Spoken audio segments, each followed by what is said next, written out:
Hello and welcome to our church update for this weekend of February 12th.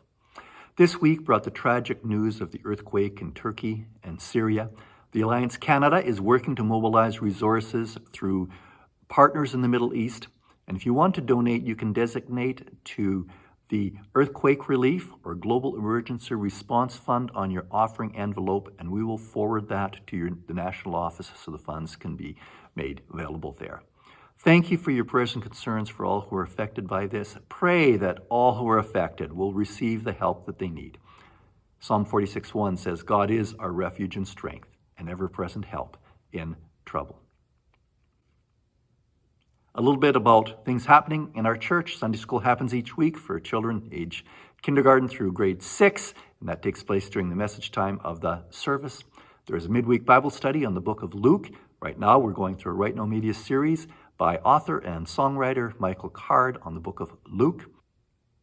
We also want to make you aware of a Bible study for the senior high girls that is on the book of Mark. It's a Right Now Media series by Francis Chan. It's being led by Pam and Kayla, and that is starting this Sunday, February 12th at 2 to 4 p.m. at the church. And of course, coming up on our agenda is our church annual meeting, a time to look back on what God has done and consider some of the opportunities ahead of us in the coming year. That takes place at February 28th, 7 p.m. at the church. Reports will be available to you next weekend, and we welcome all to attend.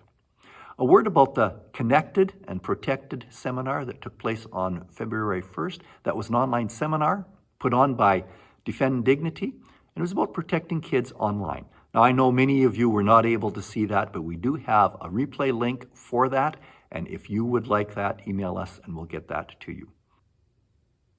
A word about summer camps. If you want your children to attend a camp at Nakaman, register as soon as possible. Some of those camps fill up. And as well, there is an effort to be able to restart camps at Bellevue. And if you would like to send a child to that, or be involved in a family camp, or be involved as a volunteer, let us know, and we will let the planning team know on that, and then we'll help them as they are putting things together for this summer.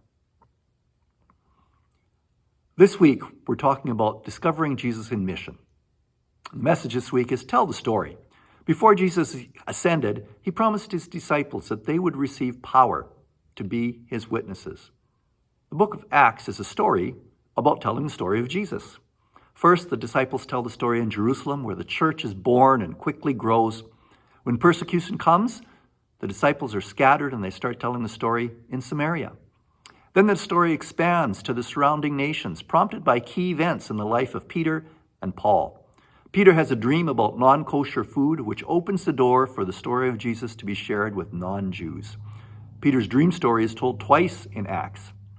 A church is established in Antioch, and soon Paul and Barnabas are sent to tell the story of Jesus in as many cities as they can. Paul's conversion story on the Damascus Road is told 3 times in the book of Acts. Early believers, they couldn't help but tell the story of Jesus. Even when arrested and warned not to speak out in the name of Jesus, Peter said, as for us, we cannot help speaking about what we have seen and heard. Telling the story of Jesus is a big deal, and that's what we want to talk about this weekend. You can prepare for the service by reading Acts 10, 34 to 43, and reflecting on how Peter summarized the story of Jesus. Thanks for taking the time for this update and for joining when we gather on Sundays, whether you join in person or online. Have a good week. Take care, and God bless.